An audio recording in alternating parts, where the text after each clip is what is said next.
Okay, everybody, thank you very much for coming to our first breakout session here. Just want to ask for a quick favor before we get started. We didn't say anything about collecting the comment cards from the session this morning, so you can either give those to me or there's a box over at the registration area to turn those in, and then we're just asking that you fill one out for every one of these breakout sessions. So with that, we'll go ahead and get started. Our first speaker today is Mr. Michael Flagg with EPA Region 9. He's going to be speaking today on the exceptional events process. Great. Thank you. Thanks, Kyle. So yeah, we're going to be talking about exceptional events. I'm Michael Flagg. I'm in the Air Quality Analysis Office in Region 9.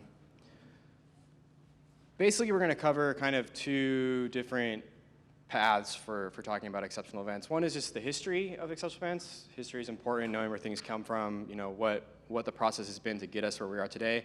And then in terms of, we're going to talk in terms of process, like what do folks actually need to do when an exceptional event occurs in your district or state. And we'll kind of walk through the steps involved there.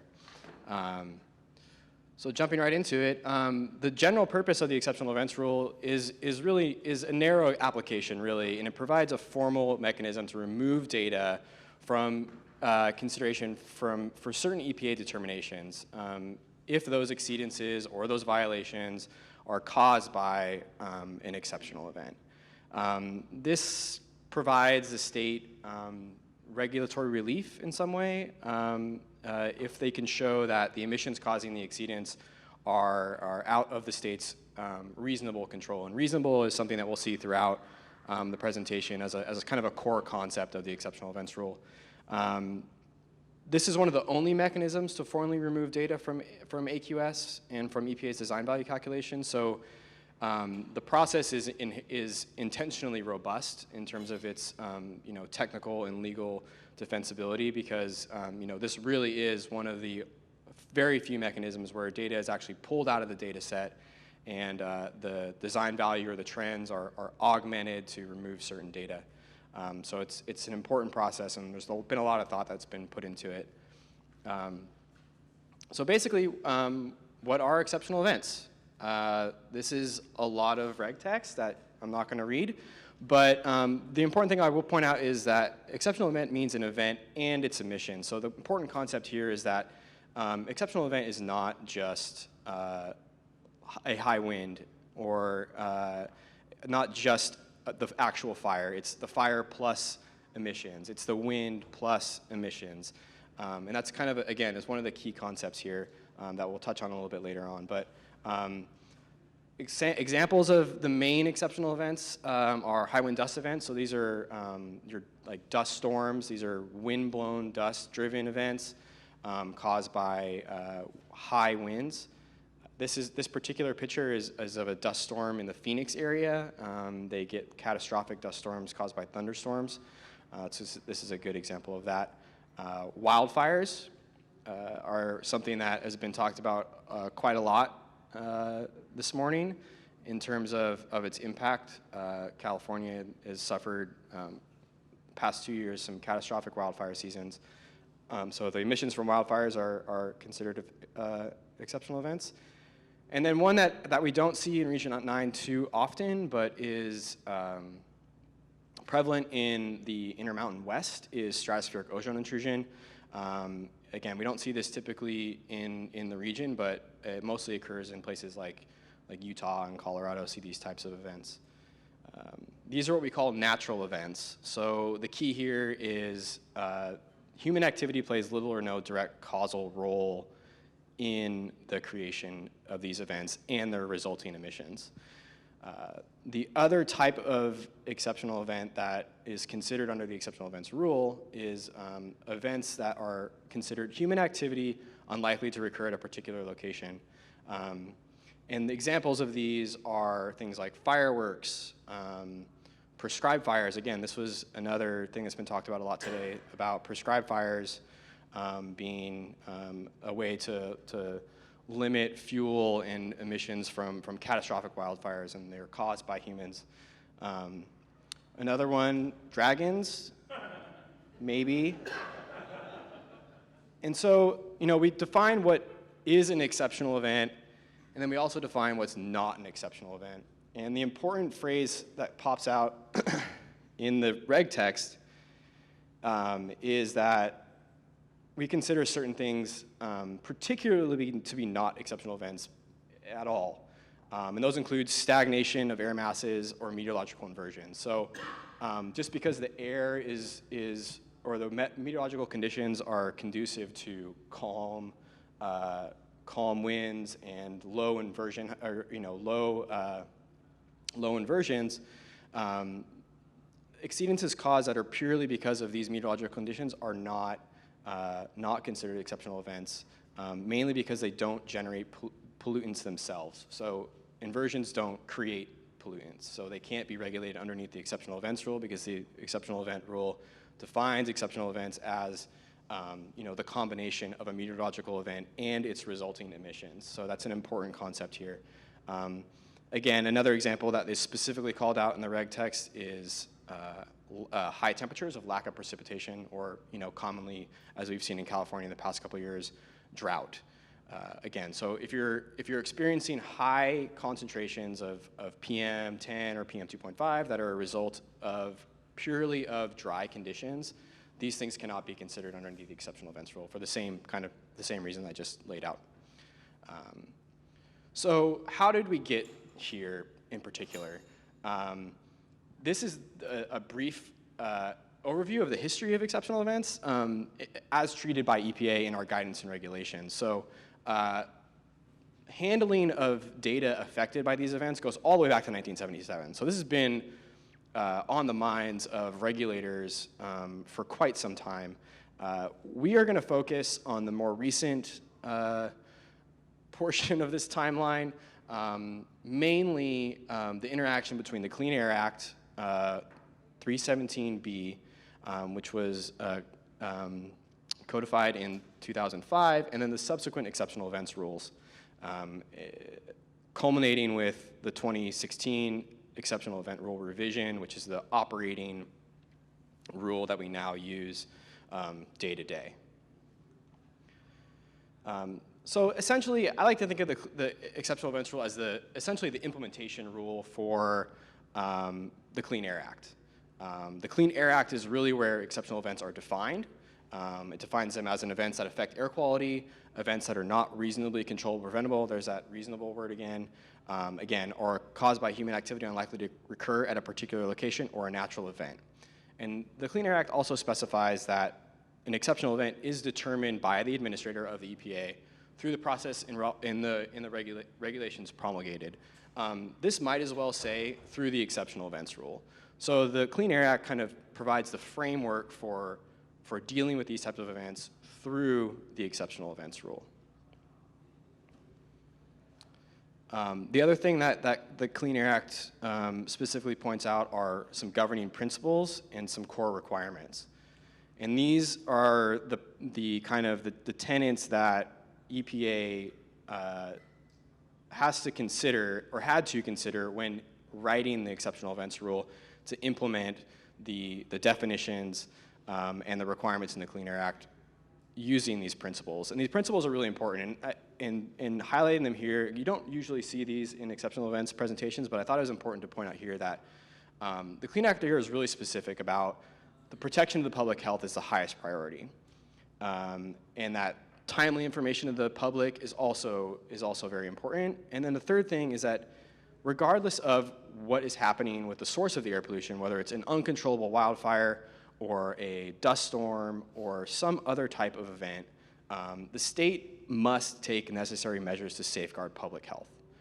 This is an extremely important concept with the exceptional events rule because it illustrates kind of the component of the state's responsibility that, really it's up to the state to control to the extent that is quote unquote reasonable the emissions that are under their control to limit exposure during high events. The Clean Air Act also lays out specific requirements. It must be demonstrated by reliable, accurate data. So we want to base our decisions on data that is technically and sound, which is kind of, again, going back to some of the things said earlier this morning, about how reliable data is extremely important, and it continues to be in this application in demonstrating exceptional events and their occurrence. A clear causal relationship must exist between the measured exceedance and the event, which is something we'll talk a little bit more later, and that there's a public process, and that again kind of plays into the procedural requirements of the exceptional events rule. So what we have really is the Clean Air Act that gives us definitions, principles, and requirements. These are interpreted by EPA through the rulemaking process, through public comment period, through feedback from state and local agencies like yourself, that got formulated into the exceptional events rule. Initially in 2007, and then again, we went through a revision of the exceptional events rule in 2016. So this really kind of defines the framework that we're operating underneath, and it all ties back to specific statutory language in the Clean Air Act. So great, what do we do now?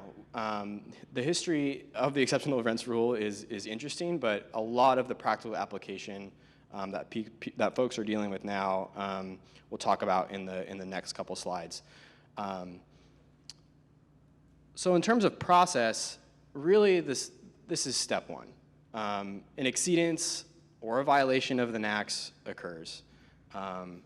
This is, again, this is a wildfire or a high wind dust event. There's some, all of you are tracking the data at your local districts and state very closely. When an occurrence of one of these events happens, there's someone asking what happened here. Often or not, it's in California, it's wildfires or dust storms. But whatever your internal process is in coming up with your preliminary assessment that an exceedance may have been caused by an exceptional event, kind of branches into two paths. If it's not considered an exceptional event, if it's not caused by a wildfire and maybe it's just caused by local anthropogenic pollution, your job's done. There's no further action needed with respect to the exceptional events rule. You can get off the bus at this stop and take it from there. But if you do think there is an exceedance that's caused by an exceptional event, the first step, and this is an important step, is the initial notification to ARB. And that process is actually defined in the exceptional events rule as a key component to the procedural requirements of the rule. And it really is a mechanism for communication. One of the biggest things that came out of the NAAQS revision in 2016 is that there was not enough communication between state agencies and EPA on the occurrence of exceptional events and what the technical kind of criteria were for meeting the requirements in the exceptional events rule. So if an event happens, the first step is initial notification. EPA Region 9 has developed a template for initial notification that contains key information.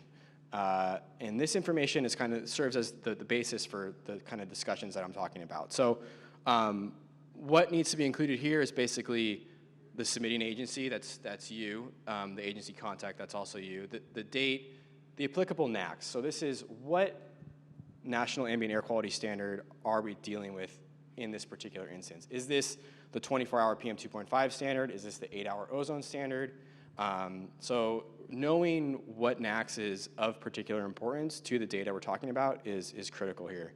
And then the affected regulatory decision, the name of the area, it could be a non-attainment area like the Imperial County non-attainment area or the Sacramento PM 2.5 non-attainment area, or so on. And then the design value period is also really important in kind of framing what data years we're talking about and what data we need to focus on. And then accompanying all of that is the event-specific information.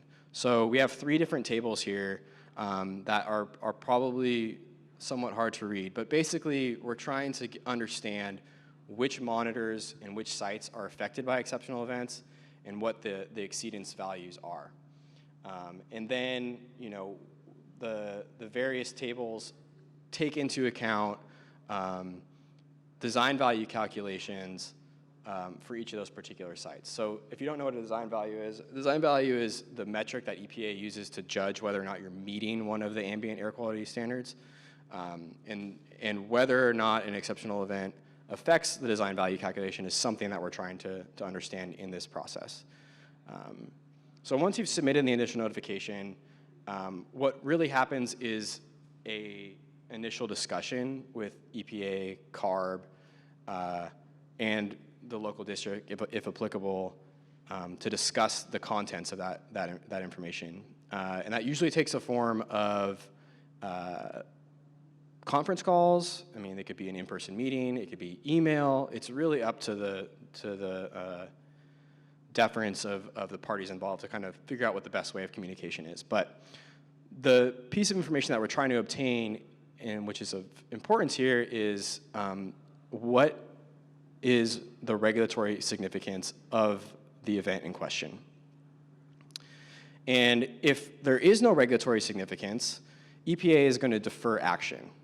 So if in these conversations we decide, and we'll talk about regulatory significance in the next slide, but if we decide that it's not of regulatory significance, we don't want EPA and we don't want the state and local agencies to expend resources that aren't going to have a substantive effect on EPA's regulatory actions. So really this is an opportunity to talk about what's happening, talk about what data is being affected, how it's going to affect certain regulatory actions, and how we can all effectively save resources and focus our efforts on the task at hand. If it's determined that there is regulatory significance, the next step would be to flag the data and move on to the next step, which would be demonstration preparation. But to go back to regulatory significance for just a second, the exceptional events rule in the 2016 revision called out 6 different applicable regulatory determinations that the exceptional events rule applies to. These are intentionally narrow. So these are EPA's broader regulatory actions. These are things like designations, which occur after each NAAQS revision every 5 years, or the classification of a non-attainment area in that process. If you're a non-attainment area and your data is affected and you're trying to show that your data is attaining one of the ambient air quality standards, then attainment demonstrations would be appropriate, and those come in a couple different forms. And then there's a few others that the first 3 are the main ones, but these are the actions that EPA is using the data for, and the actions at which the exceptional events rule is specifically applicable. So we're really trying to understand what data is affected by exceptional events, what years does it occur in, what monitors and sites does it happen at, and whether or not, if you exclude those data from the data set, would it change EPA's action on a regulatory determination? If that happens, if the data change EPA's decision from attainment to non-attainment, or changes our ability to designate an area or not designate an area, that's when the exceptional events rule comes into play. And again, the exceptional events rule wasn't designed to really handle all data affected by all events for all purposes. Again, it's really in this narrow scope of these 6 regulatory determinations that really matter. So in terms of the next step, there is a determination that the exceptional events do have regulatory significance and they do affect a regulatory decision. The next step is preparing the demonstration. So districts usually prepare a draft demonstration. What typically happens is that the districts will talk with ARB and EPA about the contents of that draft demonstration to get the correct analysis in the documentation so that EPA's action is as easy as possible. These things can get very complicated very quick, and it's in everyone's interest to communicate early and often and about the specifics in the demonstration so that we get the right information in there and we can make the right determination at the end of the process. After the draft review process, it really goes to a finalizing of the documents and then those documents being submitted to ARB. So California is a little unique in the country in the sense that ARB there's another layer between the local districts and EPA in the form of ARB, and they are the ones that have that submit the actual demonstrations to us. So while the preparation of the demonstrations and the submittal of the demonstrations is a kind of a collaborative effort, the ARB is really the one who's submitting the information to EPA, and that's kind of their responsibility. And so that adds another layer of coordination and collaboration really in the whole process. Very briefly, we can go into immense detail here. The main objective for this presentation is just to give you an overview of what is included in demonstration. Again, these are the components of the demonstration that allow for the analysis to meet the requirements in the exceptional events rule and meet the requirements in the statute, the Clean Air Act. The first of which is a narrative conceptual model, which mainly is a discussion about the broader occurrence of the event and how it fits into causing an exceedant. So this is general information like information about the location and size or intensity of a wildfire and locations of the monitors and general wind patterns and things like that. The heart of the analysis really is the demonstration of a clear causal relationship. So this is really an analysis linking emissions at a point in time to an exceedance or a violation of the standard at a specific monitor. So making that connection between wildfire emissions and a PM2.5 measurement in downtown San Francisco. Accompanying that analysis is an analysis comparing event influence concentrations to concentrations at the same monitoring site at other times. This is often called a historical concentrations analysis, basically looking at where does this event fall in the distribution of events and exceedances in the past 5 years. This plays a role in determining whether or not the clear causal relationship is met. But these three core things are really the heart of the demonstration and where most of the analysis is located. The next requirement is a demonstration that the event was both not reasonably controllable and reasonably preventable. This is one that is different for each type of event.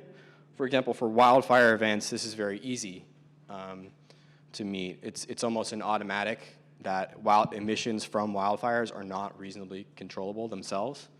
But for things like high wind dust events where there's a dust storm or windblown dust, this component becomes very important in the sense that windblown dust is a controllable source of pollution. And so we have to make sure that it has been reasonably controlled to the extent possible by the local district or the state. And this also is plays a very important role in things like prescribed fire or fireworks where necessary precautions have to be taken to limit exposure during human-caused events. Things like smoke management plans for prescribed fires are a mechanism that falls into this reasonably controllable or preventable category. And then if all of these things are met and the demonstration shows that it was either one or two of these things, a natural event or a human activity, then EPA can take action on that demonstration.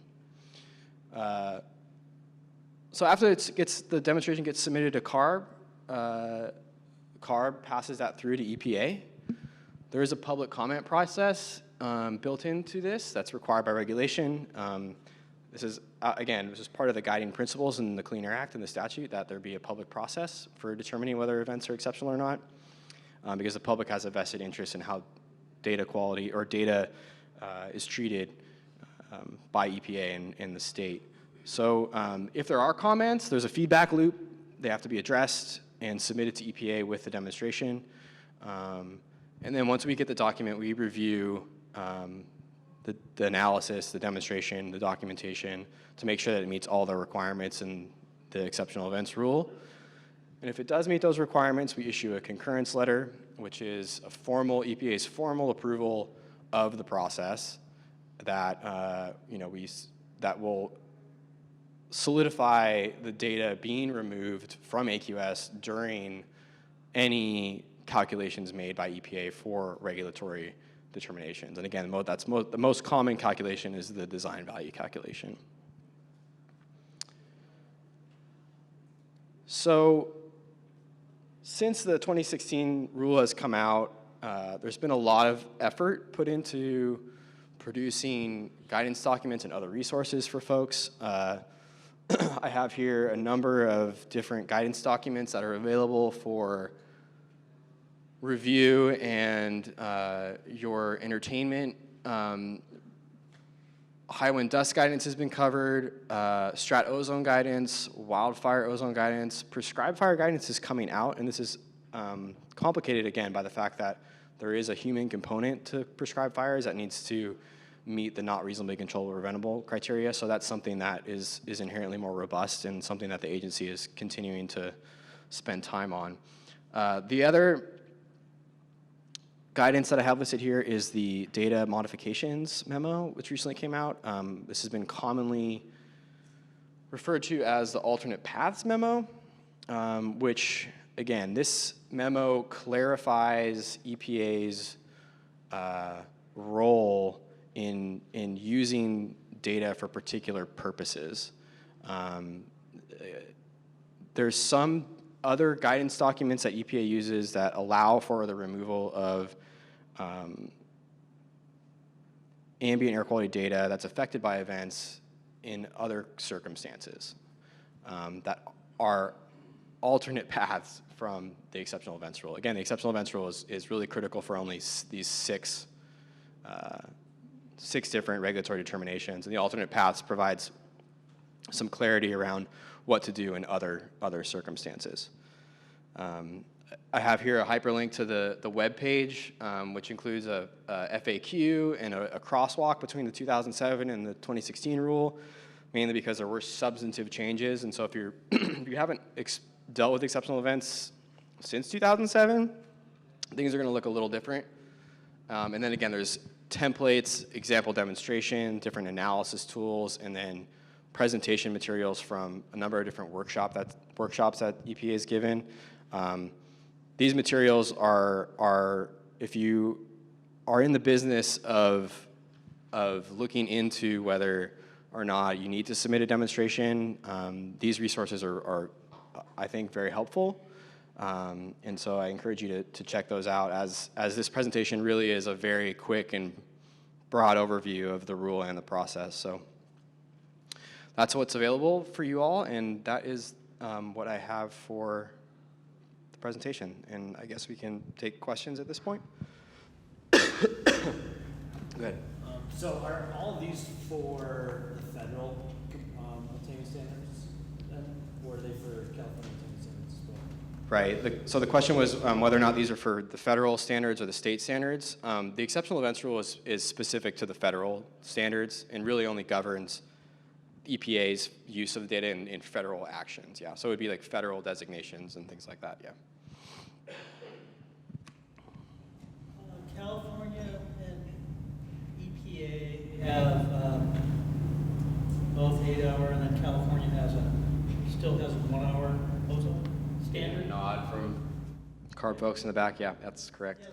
Yeah, so, if I successfully demonstrate, maybe this is a state question, but it has some bearing on EPA.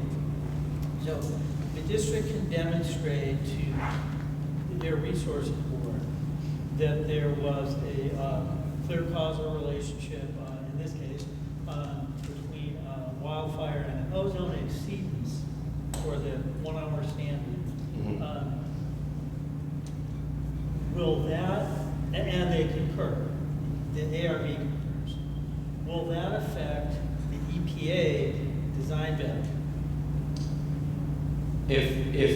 So the question was, if ARB concurs on a 1-hour ozone value, for example, would that change EPA's calculations? And the answer would be no.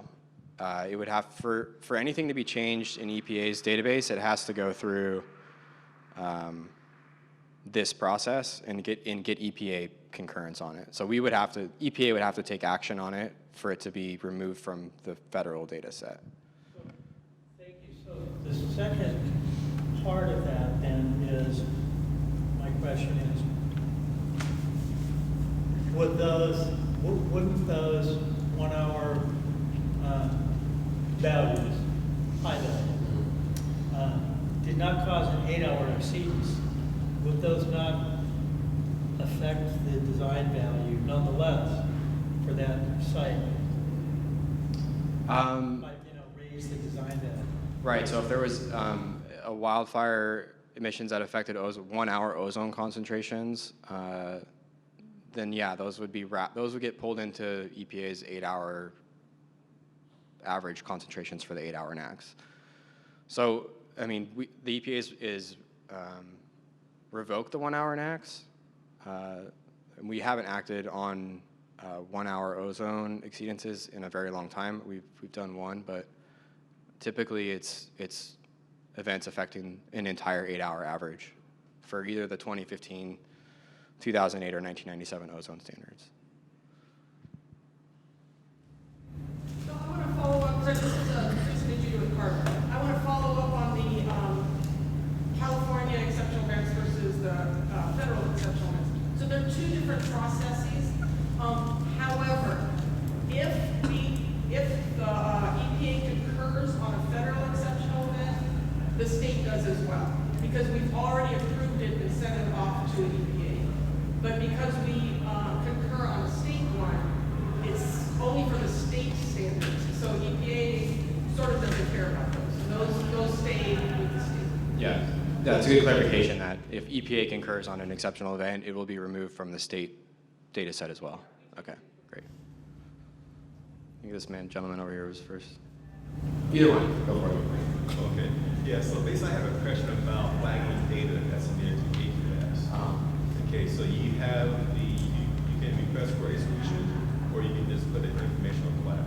The scenario is that you have a PM2.5 standard where you exceeded the 24-hour max requirement. Okay, another scenario is that you also had that 24-hour exceedance, but it didn't affect the design value. So should you flag the data differently on one? So one's a 24-hour, both have 24-hour exceedance, but one didn't affect the design value. So should one be request for exclusion or just information? Yeah, so that's a good question about using informational versus the R series flag, which is a request exclusion. We are encouraging folks to only use the R flag if you intend on submitting a demonstration to EPA, and that is contingent upon this regulatory significance. So if the 24-hour design value, or if the 24-hour exceedance doesn't change the design value, we would recommend using the I flag.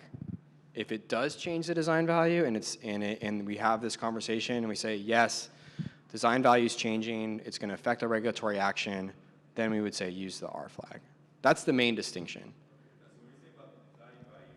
You're referring to a 3-year average, right? Design values for all the pollutants is roughly a 3-year average, yeah, of certain statistics, yeah. Right. So I work for a district that is part of a larger non-attainment area. Uh-huh. We don't have any design value sites in our district. Is there any scenario where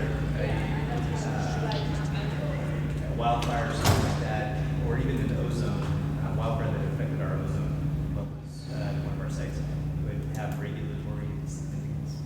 It could. The question was whether or not a site that's not a design value site in a non-attainment area that's a separate district. For non-attainment areas that are multi-district, like SAC Metro, when EPA makes a regulatory determination, like a clean data determination, or we're making a judgment on whether or not you've attained an air quality standard, we have to consider all the data in the non-attainment area, including data from other monitors, not just one monitor. So the test is really, are all the monitors in the non-attainment area attaining? And if any of those are affected by exceptional events, then that would be something we take into account. Yeah. So quick question. You discuss man-made events and it's unlikely to occur again, falling under exceptional events. Then you brought up fireworks activity. We know fireworks activity happens twice a year. Does that fall under the unlikely, or does it fall under we know it's going to happen on these 2 days every single year? I'll defer that question. We can talk offline. Fireworks are a weird example, which is why you're asking the question. But there's certain interpretations in the rule that I don't know off the top of my head that allow EPA to kind of walk around those questions. Region 9 has not yet approved a fireworks demonstration, but I know other places in the country have.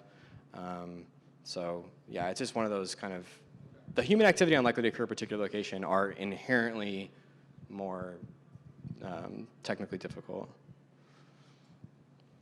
Describe the high winds rule and put it in the framework of Imperial. Say that again? The high winds rule.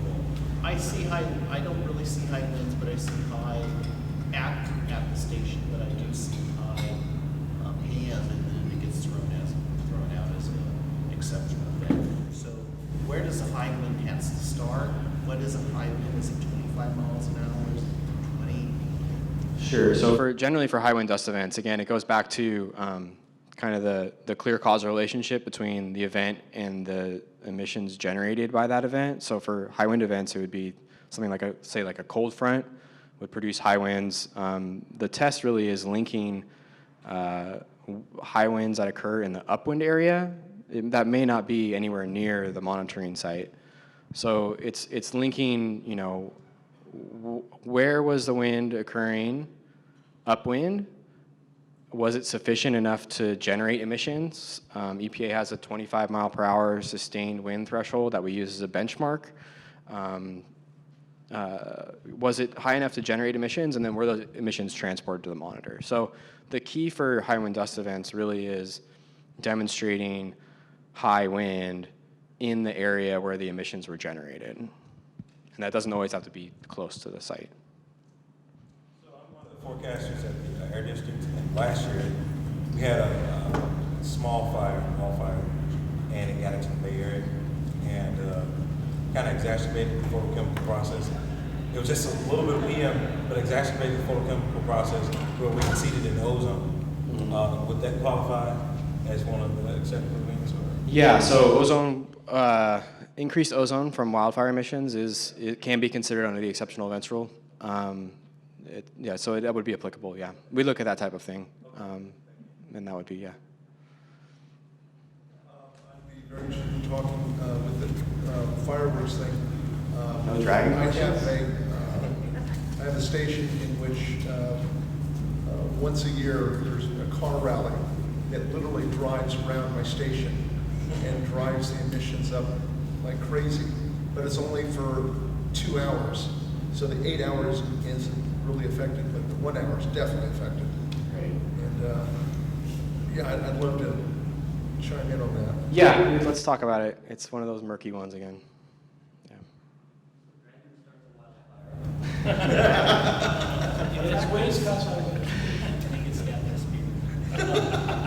Anyone else? Minna? Oh, sorry. You have a real question.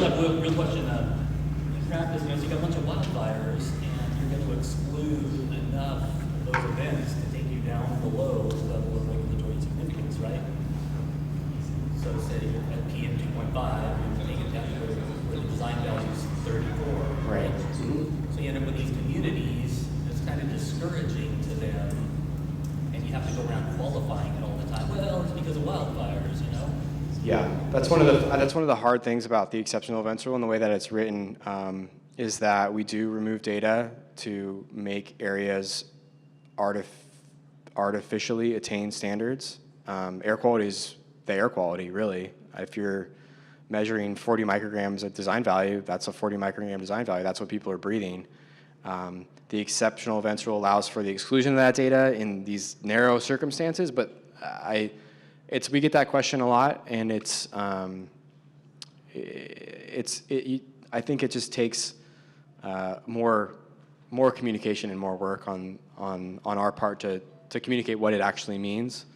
I'm in favor of providing dual data sets to folks to show what, you know, the actual air quality is versus EPA's data of record is for these 6 actions, because those can be wildly different. Yeah, but I appreciate that. Just a comment, this kind of thought, I guess. I think it makes total sense that EPA would only act if there was regulatory significance. I think at the local level, a lot of times, though, there is kind of a desire on the part of the local electeds to get, even if there's no regulatory significance, get an exceedance kind of wiped off the books. Because that is the way that progress gets assessed, not by whether or not you're in attainment or not necessarily, but how many exceedances have you had at a given time. Yeah, again, it's really a communication issue about communicating what the data are, how they're affected, what those 2 data sites look like. We get that question a lot too, and again, it's hard because the reason the exceptional events rule is intentionally narrow in this aspect is because there's, you know, I'm one of 5 staff in Region 9 who deal with exceptional events, and we have thousands and thousands of exceptional event flags in AQS, and it's just not feasible to act on all of them, so we only act when we're using the data in a really specific way. But I can appreciate that difficulty in that communication. I wanted to make a quick comment about the initial notification forms. One of the districts pointed out to me that they couldn't find the forms. So the forms are not on EPA's main website because these are Region 9 Right. forms. And we are actually going to be, we're redoing our web pages a little bit at ARB, and we will be having downloadable forms for you, but it will be probably about a month before those are up. But in the meantime, if you contact, I'm sure Michael or myself, we'll be happy to send you the forms. Yeah, contact me or anyone in the air quality analysis office, and we can get you the documents that you need. We have templates for the initial notification. We have templates for approval letters, and we have a lot of material that we can share. It just, again, I mean, if you have questions or need materials, just let us know. We can get those to you. I don't know, we're doing on time. We can take questions all day. Yeah, sure. Yeah. One more question? Sure. So how long the process takes to finish stuff? From start to finish, it's a pretty lengthy process. You know, after an event happens and the initial notification, that takes, you know, it doesn't take a lot of time to put together an initial notification, but then, you know, there's multiple conversations usually between EPA, ARB, and the districts. If it goes forward to a demonstration, it could take anywhere from, you know, 1 to 6 months, really. It depends on the complexity of the work. If it's a really complicated, like wildfire ozone event, for example, you know, that could take a while to get the right pieces of analysis and the right language in the demonstrations and things like that. So I'd say anywhere from like 1 to 6 months, and then EPA approves, the reviews and approves, so that adds another 2 or 3 months. So it can take a long time, but if it's affecting a regulatory determination, and an area can avoid non-attainment or come into attainment, it's generally worth it for the parties involved. Okay, that's it. Thank you.